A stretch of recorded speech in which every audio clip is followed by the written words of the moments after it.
Hello and welcome to the final episode of the Favorite Album series. It's been a long time coming. Very slowly made my way through this, but we're finally at the top 10. My desert island discs, if you like. This list was made back in October, I think, and I've been slowly revealing it. Obviously, I've heard things since then. Nothing that would break the top 10, though. The top 10 is pretty set in stone. So I think it's time to just get into it. With number 10, a band that this is not the only time they've showed up, and it is The Bends by Radiohead. This is one of my all-time comfort albums. It has pretty much everything that appeals to my tastes. You've got catchy, upbeat rock songs like the title track. You've got really eerie, atmospheric tracks like Street Spirit. You've got one of my top 5 favorite songs of all time in Fake Plastic Trees. Just an incredible vocal performance from Tom York. It is just stacked from front to back. I love every second, every guitar solo, every bass line. Tom's vocals don't ever sound like this on any of the other albums. He sort of gets more angelic, and this album has a more rougher vocal style, which I think works in its favor for sure. I absolutely adore the Bends. Anybody who is trying to get into Radiohead, the Bends is definitely the best place to start. It sort of has everything they do well in one neat package, and I will be listening to it for the rest of my life. I can guarantee that. So number 9, another artist who have showed up, Cab For Cutie with We Have the Facts and We're Voting Yes. I'm seeing Cab at the end of the month at the Royal Albert Hall. That's going to be amazing. I'm really excited for that. But I don't think they'll play any songs from this album. I would love to be proven wrong there, but this is really early Cab, their second album. And it's sort of a concept album about dealing with a breakup in a lot of ways.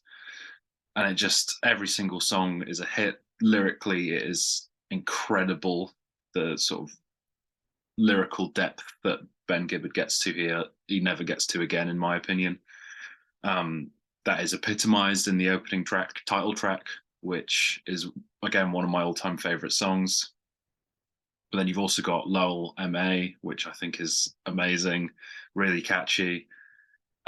You've got 405, which is a song that I play on the guitar all the time when I'm just sitting around. Very fun little riff. You got then the longer songs on the back half, like Scientist Studies especially is really great. You got the 2 Company Calls songs. The first one being this like power pop song. It's so cool. And then you got Company Calls Epilogue, which sort of explores more of the same lyrical themes, but takes it in a slower pace. It is just conceptually a really interesting album, but musically as well, it is really engaging. I think it's absolutely flawless, and I think it's quite underrated, actually. So, yeah, We Have the Facts and We're Voting Yes is my number 9 album of all time. Number 8. I can't call this album underrated. I think this pretty much has its reputation as one of the best albums of the 80s. It is The Cure with Disintegration. I adore this album. Again, similarly to the Bends, it kind of has everything that the Cure do well in one package. It has the sort of gothic, post-punky atmospheric tracks, but it has incredible pop songs like Love Song and Lullaby.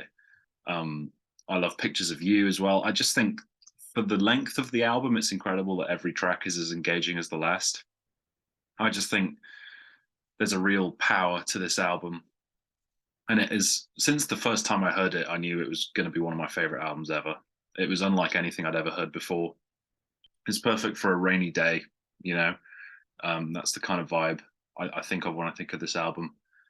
And yeah, it's one of those albums that I feel like I can safely recommend to most people who are like getting into this period of music, because man, it is really phenomenal. I don't have anything else to say. I just think that Robert Smith and the band do a great job creating this sort of very eerie atmosphere whilst also crafting really memorable tunes. And then number 7, fans of the channel will have seen this one coming, given how much I and Sam love this album. Slowdive, Just for a Day, is my number 7 album of all time. Their debut. Most people prefer Souvlaki. Souvlaki didn't even make my top 100, but it would have been close. But Just for a Day is magic. It really is. From Spanish Air opening the album with such a ferocious driving punch that's also quite sedated at the same time. Then you get Celia's Dream, which every time I hear it floors me again and again and again. You got songs like Catch the Breeze and Ballad of Sister Sue and Waves, which are, anthemic and really memorable melodically, whilst also fitting into this grander atmosphere of the album, which even more so than Disintegration, it is an album that you really lose yourself in. It is a headphone album for sure to get the sort of the depth of the sounds. There's so much going on in the mix, so much cool instrumentation in here. And anyone who doesn't know it needs to listen to it, I think. I think it is truly one of the all-time great albums. And I'm kind of sad that it doesn't have the same upper echelon reputation as Souvlaki, because I think it's every bit as deserving of it, even more so, obviously, because it's number 7 on my all-time list. So it's my favorite shoegaze album, and yeah, I absolutely love Just for a Day. It's my second favorite album of the 90s as well. Number 6, not from the 90s.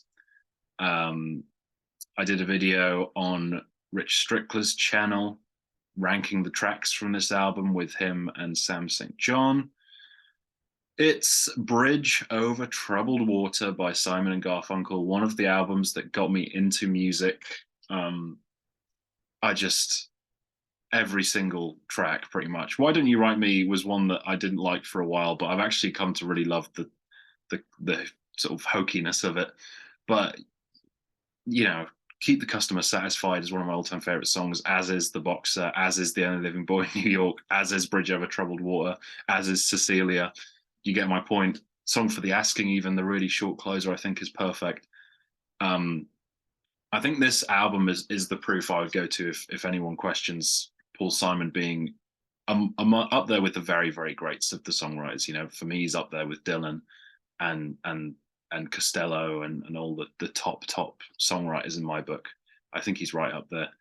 And I think this album is proof of it, both in terms of writing really catchy songs, but also the lyrics, especially on a track like The Boxer, is just so poetic and dense and really, really well written, but never sort of overwhelming to listen to. It's sort of like the lyrical depth is there if you want to explore it, but it never feels like hard work to unpack the lyrics, which I think is a really important balance. And Bridge Over Troubled Water has always been, in my mind, one of the best albums ever made. I mean, it's everything I want in a singer-songwriter album, pretty much. The arrangements are fantastic, and the harmonies between the two of them are just, as you would expect, incredible. So, spoilers for the eventual Simon and Garfunkel video, but this is going to be number 1. Nothing's ever going to overtake it, because it's one of my favorite albums ever. And then the top 5, we're finally here. Number 5 is actually my favorite album from my favorite artist, David Bowie. There are 4 albums I like more than my favorite album from my favorite artist, funnily enough, but that's how it works. And my number 5 is Station to Station, his 1976 album. There's only 6 tracks, 40 minutes. So we've got the 10-minute opener, the title track, which is just absolutely incredible. It starts off really atmospheric, and then it gets to this amazing dance groove halfway through. Really, really fun song. I love every single song on this album. Of course I do. Golden Years is the single, which also incredible, so memorable, so yeah, catchy. Then you got more spiritual song in Word on a Wing on here as well. TVC15 is this sort of like almost robotic pop song, which I really like. You got the amazing Nina Simone cover, Wild as the Wind, which closes the album. And then the other song on the album that I'm forgetting is Stay, which I think could actually be the catchiest on the album. I absolutely love that chorus. Yeah, whenever I put this album on, it's a great time. Every single song, there's no let up, from start to finish. It's just fantastic from beginning to end. And an album like that is so rare. And, my connection to Bowie is pretty strong, and it resonates the most in Station to Station, because I just think it's his best, most consistent, most cohesive album. And I know I'm probably not alone on that, but also there's a lot of different answers for David Bowie. A lot of people are going to say Hunky Dory, a lot of people are going to say Ziggy Stardust, a lot of people are going to say Low, but as much as I love all those albums, this one has always been the top spot. Number 4, I did allude to this in the end of year videos with Sam, that my number 3 and 4 were both albums we'd covered on the series, and I couldn't really pick between them. And the judgment I came to on that video has stuck. Either Or is my 4th favorite album of all time by Elliot Smith. One of the absolute great singer-songwriter albums, in my opinion. I think a lot of people are put off by his sort of very hushed, whispering vocal style, which I kind of get. But if you could overlook that, this is really just a tour de force of songwriting. It's so intimate. The songs are just so strong in their own right. I absolutely love Angeles. That was my favorite Elliot Smith song that I picked, but also, it could change from day to day. Any song like Bow to Big Nothing or Pictures of Me or Say Yes or Between the Bars could easily be my favorite Elliot Smith song. It's an incredible album. I have such an emotional attachment to it. I actually sort of really got obsessed with this album around the similar time as We Have the Facts and We're Voting Yes. So those two albums I kind of associate together in my mind, a similar sort of time period. And yeah, it's helped me through a lot of difficult times. And I talk about it more in the Elliot Smith video, but yeah, Either Or is my number 4, and it's more than deserving in my opinion. Number 3 is the White Album by the Beatles. I've sort of mentioned that if it wasn't for Revolution 9, this would probably be my favorite album of all time. Not that I hate Revolution 9. I know some people do. I just I could do without it, but in the context of the chaos of the White Album, I think it kind of works where it is, because then you get the lovely Good Night that follows it. But yeah, I just think the album is so stacked. Martha, My Dear, I'm So Tired, Dear Prudence, Back in the USSR, Happiness is a Warm Gun, While My Guitar Gently Weeps, God, Helter Skelter, Blackbird, I Will. It's like I always forget that all these songs are on the same album. And to me, this is the definitive Beatles experience. They are one of the all-time great bands, of course. I had Revolver at number 11. And this album really just epitomizes everything great about Paul McCartney, John Lennon, George Harrison, and Ringo Starr. They all get their moments to really shine. George's While My Guitar Gently Weeps, of course, is an all-time classic. I actually really like Savoy Truffle as well. John has some of his best songs on this album. I mean, I think his very best song is on this album, Dear Prudence. And Paul is in typically fine form with his sort of very, again, quite hokey, but melodic and sweet and fun songs. So the White Album is my number 3 album of all time.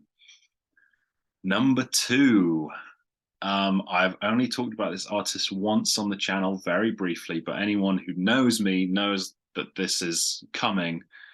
It is Worry by Jeff Rosenstock.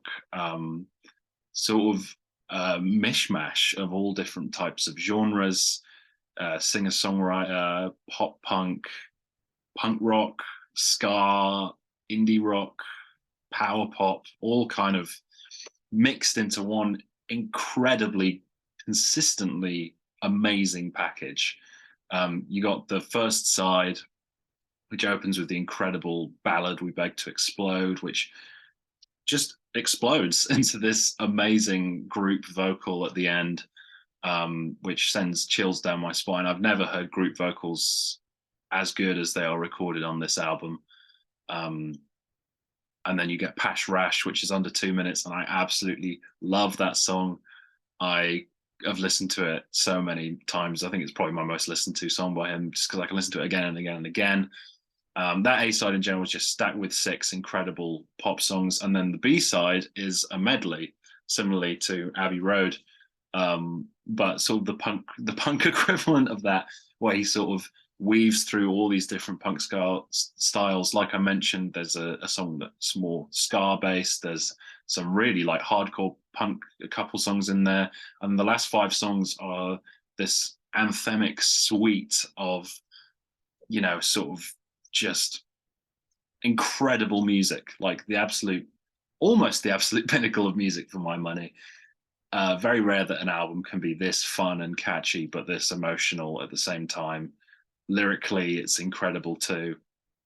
It really is an unlikely hero for me. I can't say much other music in this style hits me as much as this album does, but it just does. And I was very lucky to see Jeff live last year, and it was absolutely incredible. Even with half of his band sick with COVID, so I got to see a lot of these songs perform live, and that was something really special. So yeah, Worry is my number 2. And number 1, similarly, if you know me, you will see this coming. If you saw the video on Reactions to the Classics with Trey, you will know what's coming. In Rainbows by Radiohead is my favorite album of all time.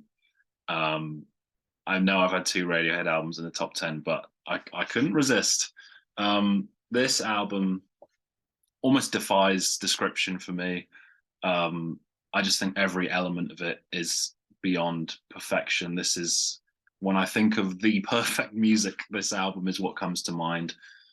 Between Colin Greenwood's incredible bass lines, particularly on a track like Nude, to the incredible guitar work from Jonny Greenwood and Ed O'Brien, that sort of gives so much texture and flavor to the songs. Again, like on Nude, like on Weird Fishes, there is just an sort of spacey atmosphere. There's so much reverb. It's sort of like this really unique sounding album, and I've been looking for another album that sounds like this for so long and haven't been able to find it. But I don't mind, because this album exists, and this album is here. And I think the most important thing about this album is Thom Yorke's vocals. He is very different to how he sounds on the Bends here. He's got this angelic voice reaching these unbelievable high notes. And a song like Reckoner, a song like Videotape sends shivers down my spine every single time. But again, it has songs like 15 Step, like Body Snatchers, like Jigsaw Falling Into Place, which rock out a bit more. And yeah, I mean, I don't know what else I can add to the endless discussion about this album, because I'm aware people are probably very sick about hearing about it at this point. But for me, this album is really just, it just doesn't get better. I could listen to it every day for the rest of my life and never get sick of it. And yeah, between every member of the band, Phil Selway as well, sorry, I should mention him, his drums on this album are so good as well. Every member of the band really pulls their weight. Nigel Godrich's production is godly, and to me this is the best album of all time. So there we go, we did it. I did it. We did it. Got through the favorite albums of all time list finally. And yeah, I did hint that there will be another series, sort of kind of taking this series' place, with a couple of guests coming on. Not going to announce what that is just yet, but it will come fairly soon. And you can look out for the Cardigans songs video, as well as some other exciting discographies. Television album ranking is going to be coming with Ryan. Harry Nilsson is going to be recorded on Wednesday with Vanessa and Chris, and should be out in the next couple of weeks. Loads of exciting stuff coming. Hope you enjoyed. Let me know what you think of my top 10. Let me know what your top 10 albums of all time are. And yeah, thank you very much for joining me on this very long journey.